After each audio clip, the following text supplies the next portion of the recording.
EGR VGR মাটিৰ পৰাও এনক্ৰোচাৰসকলক eviction নকৰে তেওঁলোকে সেইকাৰণে তেওঁলোকৰ ইলেকশ্যন জিকিছে যেতিয়া তেওঁলোকে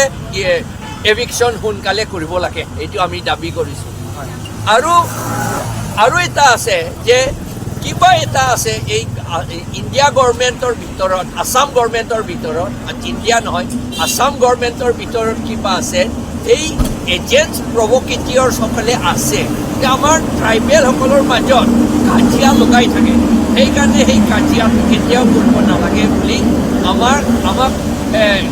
এথনিক কনফ্লিক্টছটো তেওঁলোকে ক্ৰিয়েট কৰিব নালাগে বুলি আমি ডিমাণ্ড কৰিছোঁ আৰু লগতে paragraph 2 sub paragraph 7 মতে 6 শিডিউল তাৰ মতে ইলেকশ্যন পাতিবলৈ আৰু ভোটাৰ লিষ্ট বনাবলৈ কাউন্সিলৰ ভোটাৰ লিষ্ট বনাবলৈ লটো বনাব লাগে বুলি তাত লিখা আছে মেণ্ডেট আছে তাৰ উপৰিও আমাৰ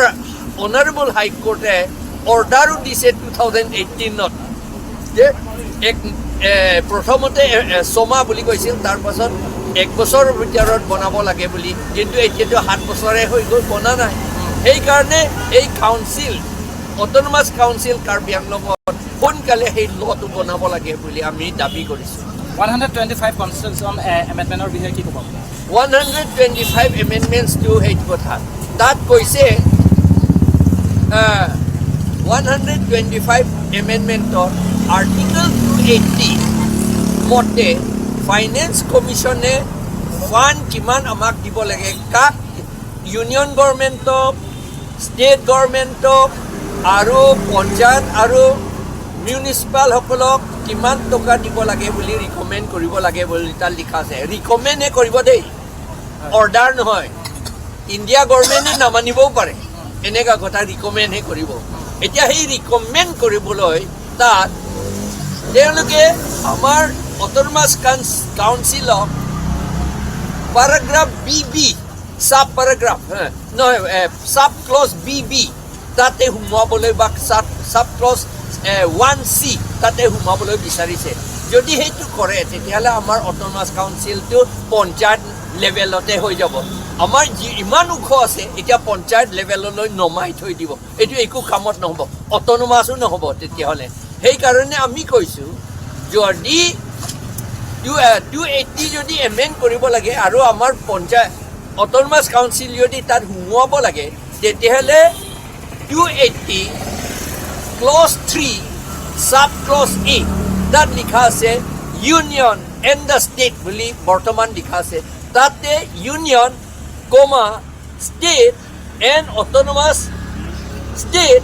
অৰ অট'নমাছ কাউন্সিল বুলি তাত সোমোৱাব লাগে বুলি আমি ডিমাণ্ড কৰিছোঁ আমি দাবী কৰিছোঁ এতিয়া নহয় এইটো যোৱাবাৰ যেতিয়া আনন্দ শৰ্মা কমিটি আহিছিলে তেতিয়াও আমি মেমৰেণ্ডাম এইটো কথা ছাবমিট কৰিছিলোঁ তেতিয়াহ'লে আমাৰ ৰিকমেণ্ডেশ্যনটো ফাইনেন্স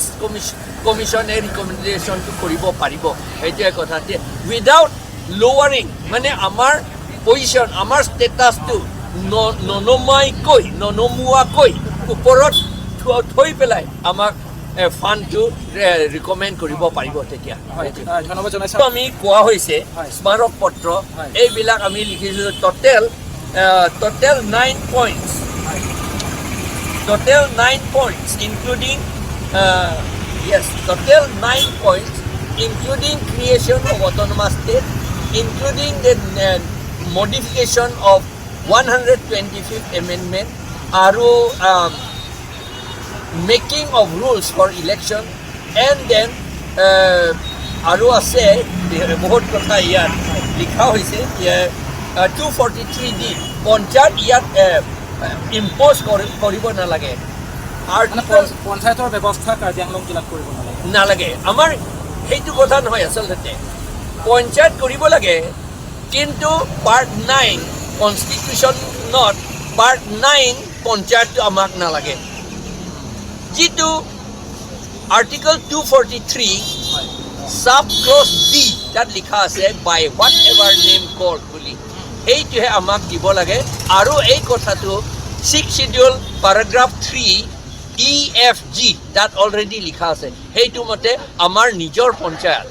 অলৰেডি বহুত বাৰ ক'লোঁ কাৰ্বি আংলং হ'লে কাৰ্বিসকলৰ হ'লে শ্বেৰৱান কেম্প এইটো আগৰ পৰা আছে থাউজেণ্ড ইয়াৰ্ছ পৰা আছে হাজাৰ বছৰ পৰা এইটো চলি আছে সেইটো থাকিব লাগে আৰু ডিমা হাছাওসকলৰ ৰাজি নাই চকু বুলি আছে সেইটো থাউজেণ্ড ইয়াৰ্ছ পৰা আছে সেইটো থাকিব লাগে কুকিসকলৰ মাৰ খাদৌসকলৰ তুলচুং ৱাইচা বুলি আছে সেইটো থাকিব লাগে তেওঁলোকৰ পঞ্চায়ত এইটো আমাৰ পঞ্চায়ত আৰু ৰেংমাসকলৰ উঞ্জাং তিৰুপুনিউ সংসাদৱেন বুলি আছে সেইটো থাকিব লাগে আৰু শ্যামসকলৰ মুখম চাহুবান বুলি আছে সেইটো থাকিব লাগে খাচীসকলৰ দৰবাৰ স্নং বুলি আছে সেইটো থাকিব লাগে আৰু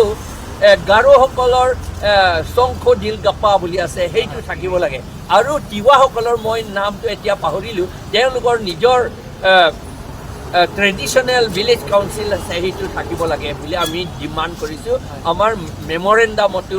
এতিয়াও লিখিছোঁ আগতো লিখিছোঁ আনন্দ শৰ্মা কমিটিকো এইটো লিখা হৈছিল আনন্দ শৰ্মা কমিটিয়ে একচেপ্টো কৰা হৈছিল এইটো পাৰ্লিয়ামেণ্ট টেবুলত প্লেচো কৰা হৈছে কিন্তু এতিয়া যিটো 125th এমেণ্ডমেণ্ট বিল কৰিছে তাত সেইটো ইনক্লুড নকৰিলে সেইকাৰণে আমি অপ'জ কৰিছোঁ এইটো ইনক্লুড কৰিব লাগে বুলি আৰু পঞ্চায়ত এইটো পাৰ্ট 9ৰ পঞ্চায়তটো আমাক দিব নালাগে সেইটো বুলি কৈছোঁ হয় এইখিনিতে আপোনাক এতিয়াতো প্ৰযোজ্য নহয় কিন্তু আপোনালোকে দাবী কৰিছে যে এইটো যিটো ভিলেজ কাউন্সিল গঠনৰ প্ৰক্ৰিয়াটো শ্বেৰৱান কেম্প হ'ব লাগে বুলি কৈছে কি ক'ব আপুনি ৰাইজক ইয়াৰ বিষয়ে আপুনি বিতংভাৱে কি ক'ব সেইটো আমাৰ কাৰ্বি সমাজৰ ভিতৰত ডিভাইড কৰিবলৈ বিভাজন কৰিবলৈ কাৰণেহে এইটো আমাৰ বংগসেনা আৰু নন ট্ৰাইবেলসকলৰ RSSসকলে এইটো কৰিছে মই এইটো ক'ব পাৰোঁ যে আমাৰ ৰজাই কৈছে শ্বেৰৱান কেম্প ৰজা যিটো তাত মিটিং পাতে তাতো শ্বেৰৱান কেম্প বুলি কয় নামটো শ্বেৰৱান কেম্প শ্বেৰৱান কেম্প মানে অনাৰেবল মেম্বাৰ্ছ 10 অনাৰেবল মেম্বাৰ্ছ এইটো নাম হৈ গ'ল it is nomenclature just like পঞ্চায়তো 5জন কমিটি বুলি কৈছে 5জনৰ মেম্বাৰ কমিটি কিন্তু এতিয়া পঞ্চায়তো 30জন আছে তথাপিও এইটো পঞ্চায়ত বুলি কৈ আছে 5জন বুলি কৈ আছে তাৰমানে এইটোতো নমেনক্লেচাৰ হৈ গ'ল নাম এটা হৈ গ'ল সেইকাৰণে আমাৰ ৰজাসকলৰ যিটো মিটিং পাতে ৰংহাং ৰংবঙত তাতো শ্বেৰৱান